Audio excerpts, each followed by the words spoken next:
नमस्कार, जय जिनेंद्र. मी doctor Suryakant Shantilal Joshi, city बाजारचे मी owner आहे आणि फलटण शहराचे व्यापारी भाजप व्यापारी आघाडीचा मी अध्यक्ष आहे. डॉक्टर साहेब, बोला. तुम्ही माजी खासदार रणजितसिंह नाईक निंबाळकर आणि शमशेरसिंह नाईक निंबाळकर यांचे विश्वासू सहकारी म्हणून आज भाजपामध्ये काम करीत आहात. गेल्या काही दिवसांमध्ये भाजपाकडे व्यापारी वर्ग जास्त मोठ्या प्रमाणामध्ये जात आहे. याचं संपूर्ण श्रेय तुम्हाला जातं.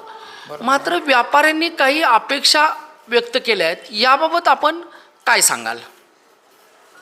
सध्या फलटण व्यापारी बाजारपेठेमध्ये जी मरगळ आलेली आहे, जे उद्योगधंद्याला अजिबातच चालना नाही आहे. गेल्या 5-25 वर्षाचा जर इतिहास पाहिला, जशी मारवाडपेठ, बारसकर गल्ली, शुक्रवारपेठ ही व्यापाऱ्याची केंद्रस्थानं होती आणि या ठिकाणी बाहेरून लोक खरेदीसाठी येत होती. जसं की साखरवाडीवरून येत असतील, लोणंदवरून येत असतील, खंडाळा करून येत असतील, खटाव, पुसेगाव इकडूनसुद्धा परिसरातून लोक आपल्याकडे खरेदीला यायची. पण ह्या 5 ते 10 वर्षात फलटण ही अक्षरशः उतार अवस्थेला लागलेली बाजारपेठ झालेली आहे. अजिबात व्यवसाय नाही आहेत. इथले व्यावसायिक बाहेरगावी जाऊन व्यवसाय करू लागलेले आहेत. तर ह्याला जर ऊर्जित अवस्था आणायची असेल तर माननीय खासदार रणजित दादा निंबाळकर हे एकमेवच पर्याय आहे.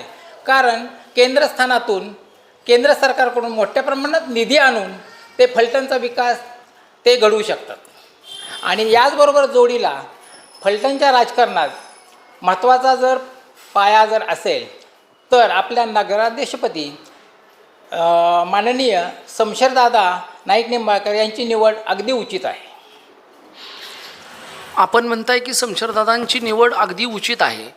तर माजी खासदार रणजितसिंह नाईक निंबाळकर असतील, आमदार सचिनदादा पाटील असतील, माननीय शमशेरसिंह नाईक निंबाळकर असतील, यांना आपण काही व्यापाऱ्यांच्या अडीअडचणींचा काही गोष्टी कानावर घातल्यात का? की बाजारपेठेला जर पुन्हा एकदा झळाळे आणायचे असेल, आसपासच्या 4-5 तालुक्यातून लोक पुन्हा एकदा फलटणच्या दिशेनं ओढायचे असतील, तर यासाठी आपण काही मायक्रो प्लॅनिंग केलेलं आहे का? दिनांक 22/11 रोजी आम्ही एक हॉटेल सेलिब्रेशन येथे सर्वच व्यापाऱ्यांची एक मीटिंग घेतली होती.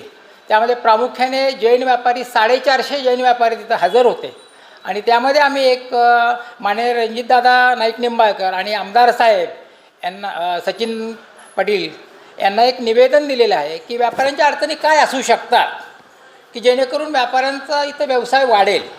की जेणेकरून इथं फलटणमध्ये जास्त अडचण आहे ती पार्किंगची. कुठंही फलटणमध्ये पार्किंग व्यवस्था नाही आहे. दुसरे रस्ते अरुंद आहेत. तिसरे रस्त्यावर वारंवार होणारी वाहनांची कोंडी, याच्याकडं पोलीस प्रशासनाने लक्ष दिलं पाहिजे आणि वाहतूक व्यवस्थित केली पाहिजे. तिसरं, इथं शौचालयाची मूलभूत व्यवस्था नाही आहे. ती कोपऱ्यात कुठंतरी 5 ठिकाणी 6 ठिकाणी व्यवस्था करावी की जेणेकरून जनतेची सुविधा ही उपलब्ध होऊ शकेल. त्यानंतर फलटण शहरामध्ये CCTV प्रत्येक ठिकाणी बसावेत जेणेकरून चोरीला आळा बसेल. जे जुने CCTV आहेत ते दुरुस्त करावेत. त्याची एक व्यवस्था एखाद्या चांगल्या व्यवसायावाल्याकडे द्यावी की जेणेकरून ती यंत्रणा 2-3-4 वर्ष नीट चालेल आणि चोरीचा प्रादुर्भाव कमी होईल.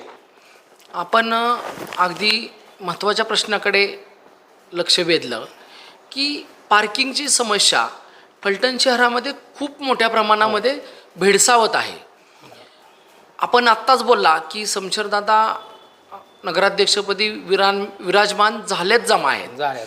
तर आज फलटणच्या बाजारपेठेमध्ये आज रिंग रोडची परिस्थिती अतिशय वाईट आहे.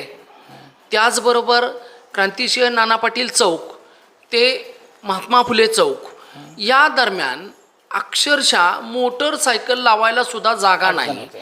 याबाबत आपण माजी खासदार रणजितसिंह नाईक निंबाळकर किंवा आमदार सचिनदादा पाटील किंवा शमशेरदादा यांच्याकडून कोणत्या अपेक्षा व्यक्त केल्या आहेत?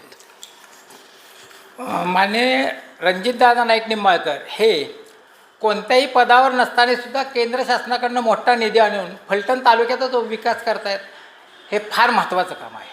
आणि यांच्या पाठोपाठच जर शमशेरदादा जर आत्ता नगराध्यक्ष होणार आहेतच, तर ते जर नगराध्यक्ष झाले तर फलटणचा विकास खूप मोठ्या प्रमाणात आणि जोरात होईल. का तर निर्णय रस्ते मोठे होतील, लोकांना पार्किंगची व्यवस्था होईल, फलटणमध्ये उद्योगधंदे वाढतील. आणि त्यांनी आम्हाला आश्वासन दिलेलंच आहे परवाच्या बैठकीमध्ये की फलटणमध्ये आम्ही नवीन उद्योगधंदे आणू, औद्योगिक वसाहती सुरू करूया. जसे की नाईक बोंबवाडीला ते लवकरच औद्योगिक वसाहत सुरू करतायत. उद्या मुख्यमंत्री साहेब पण येणार आहेत, माननीय देवेंद्रजी फडणवीस, ते पण घोषणा करतीलच नाईक बोंबवाडीची. तर अशा प्रकारे जर फलटणचा औद्योगिक विकास होणार असेल तर निश्चितच व्यापार करायला आम्हाला मजा येईल.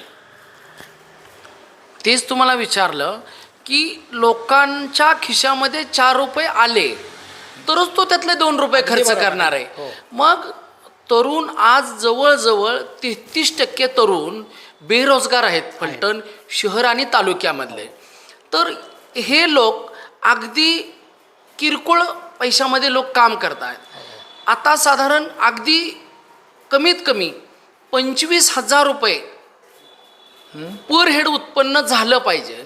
यासाठी तरुण असतील, तरुणी असतील, त्यांच्या बेरोजगारीचा प्रश्न आहे MIDCच्या माध्यमातून निकाली निघेल असं आपलं मत आहे. परंतु विरोधक असं म्हणतात की गेले अनेक वर्ष झालं की तिथं फक्त बोर्ड लावलाय, ते प्रत्यक्षात कधी स्वप्न पूर्ण होईल? ह्या गोष्टीला विरोधक जे म्हणतायत की 8 वर्ष बोर्ड लागला आहे, पण विरोधकच ह्या गोष्टीला खोडा घालतायत, हे मात्र निर्विवाद सत्य आहे. आणि जर फलटणला हे औद्योगिक वसाहत वाढेल, जसं की रणजितदादांनी स्वराज ॲग्रो सुरू केली, साखर कारखाना, डिस्लरी सुरू केलेली आहे, त्यामुळे फलटणचा बऱ्यापैकी विकास झालेला आहे आणि तरुणांना पण रोजगार मिळाला आहे. तसंच नाईक बोंबवाडीला जर MIDC झाली तर अजूनसुद्धा 10,000 लोकांना व्यवसाय मिळेल आणि फलटणचा निश्चितच उत्कर्ष होणार आहे. आता अगदी 2 दिवसावर निवडणूक आली, आपण जैन बांधव आणि व्यापारी असोसिएशनला काय अपील कराल? 2 दिवसापूर्वीच आमच्या सर्वच जैन व्यापाऱ्यांनी भाजपकडे प्रवेश केलेला आहे रणजितदादांच्यावर विश्वास ठेवून. कारण फलटणला जर विकास करायचा असेल आणि येथील फलटणचा उद्योगधंदा जर वाढवायचा असेल तर माननीय रणजितदादा निंबाळकरांशिवाय पर्याय नाही, हे मी 10 वेळा ठासून सांगेन. कारण त्यांच्यासारखं प्रगल्भ आणि विकासाच्या मार्गाने जाणारं कुठलंही नेतृत्व आजपर्यंत मी पाहिलेलं नाही आहे. अल्पावधीत त्यांनी 2.5 ते 3 वर्षात फलटणचा खूप काही कायापालट केलेला आहे आणि तो एकमेवच पर्याय धरूनच आम्ही त्यांच्या मागं घालतो. धन्यवाद.